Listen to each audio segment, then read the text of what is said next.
Welcome to செபோசா software services. இப்போது லாஸ்ட்டாக பார்த்த வீடியோவில் இந்த க்யூலிங்க் குரூப் வெப்சைட் இருக்கு இல்லைங்களா, இந்த வெப்சைட்டில் எப்படி லாகின் பண்ணலாம் அப்படிங்கிறத பற்றி பார்த்துருந்தோம். ஸோ இப்போது லாகின் பண்ணதுக்கப்புறமா இந்த வெப்சைட்டில் என்ன டிஃப்ரெண்ட் அப்படின்னா, இதில் நம்ம இவங்களே ஒரு சாஃப்ட்வேர் தராங்க. ஸோ அது ரொம்ப சிம்பிளான ப்ராசஸ் தான். அந்த சாஃப்ட்வேர் டவுன்லோட் பண்ணிவிட்டு அதுலேருந்து நம்ம கேப்சா என்ட்ரிஸ் பண்ணோம்ல, ஸோ அதுலேருந்து ஈஸியாக earn பண்ண முடியும். ஸோ அது எப்படிங்கிறத இப்போ பார்க்கலாம். ஸோ இங்கே சொல்லியிருக்காங்க பாருங்கள், அக்கௌண்ட் மேனேஜ்மெண்ட் அப்படிங்கிற டாப்பிக்கில், அதாவது any account not used for 4 weeks will be removed. ஒரு 4 வாரத்துக்கு நீங்கள் இந்த அக்கௌண்ட்டை ஓப்பன் பண்ணாவே இருந்தீங்க அப்படின்னா இந்த அக்கௌண்ட் வந்து ரிமூவ் ஆயிருன்னு சொல்லியிருக்காங்க.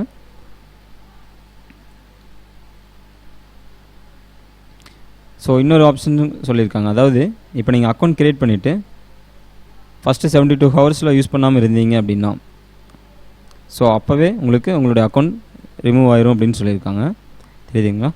ஸோ இப்போ நம்ம இந்த சாஃப்ட்வேர் எப்படி பண்ணலான்னு பார்க்கலாம். அதாவது நான் சொன்னேன் இல்லைங்களா, நீங்கள் லாகின் ஆகி உள்ளே வந்ததையுமே உங்களுக்கு இந்த details, payment, frequently asked questions, அதாவது FAQ இதெல்லாமே இருக்கும். அதில் கீழே பார்த்தீங்க அப்படின்னா கேப்சா சால்விங் கொடுத்துருக்காங்க பாருங்கள்.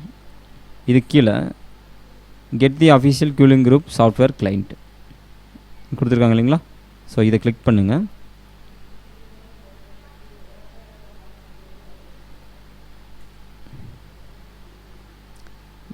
கிளிக் பண்ணதையுமே இந்த சாஃப்ட்வேர் எப்படி உங்களுக்கு யூஸ் ஆகும், இது எந்தெந்த மாதிரி இருக்கும் அப்படிங்கிறது இங்கே கொடுத்துருப்பாங்க.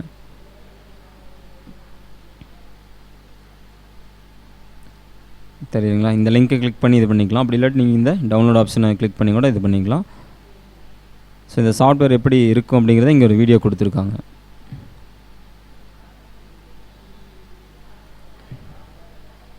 தெரியுது இல்லைங்களா? நம்ம ஸ்கைப் சாஃப்ட்வேர் மாதிரியே இருக்குது. அதாவது ஸ்கைப்பு ஃபைல் பார்த்துருந்தீங்கன்னா தெரியும், சேம் அந்த டைப்பில் இருக்குது. உங்களோட யூசர் நேம் கொடுக்குறீங்க, கீழே பாஸ்வேர்ட் கொடுத்து லாகின் பண்ணுறீங்க.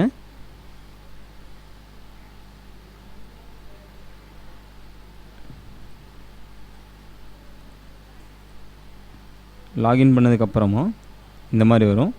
ஸ்டார்ட் பண்ணுறதுக்கு என்ட்ரு கொடுக்கணும்னு சொல்லியிருக்காங்க. அதே மாதிரி ஸ்டாப் பண்ணுறதுக்கு Ctrl+ என்ட்ரு கொடுத்தீங்க அப்படின்னா அது ஸ்டாப் ஆயிரும்.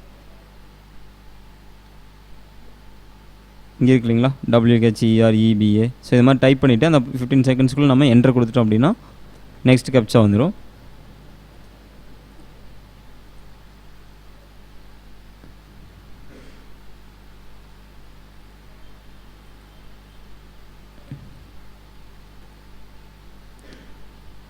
ஸோ இவங்களே உங்களுக்கு இதை பற்றின ஒரு டெமோவை கொடுத்துருக்காங்க. இந்த வீடியோவில் பார்த்தீங்கன்னா உங்களுக்கு தெரியும்.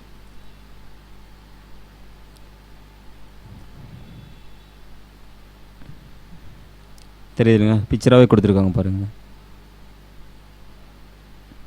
ஸோ நம்ம டைரெக்டாக சாஃப்ட்வேர் டவுன்லோட் பண்ணுறதுக்கு முன்னாடி அதை பற்றின சில விஷயங்கள் தெரிஞ்சுட்டு அதை எப்படி பண்ணணும் அப்படிங்கிறத தெரிஞ்சுட்டு பண்ணிங்கன்னா இன்னும் உங்களுக்கு ஈஸியாக இருக்கும்.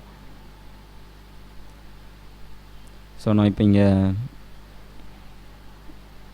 இருக்கு இல்லைங்களா, டவுன்லோட்னு சொல்லியிருக்கு பாருங்கள் ரைட் சைடில். இதை கிளிக் பண்ணுறேன். ஒரு ஜிப் ஃபைல் டவுன்லோட் கேட்குது, ஓகே கொடுத்துருக்கேன்.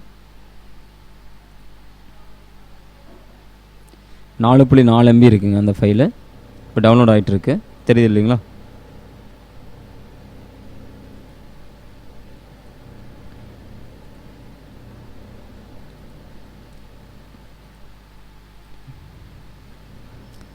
ஸோ இப்போ நம்ம ஃபைல் டவுன்லோட் பண்ணியாச்சு.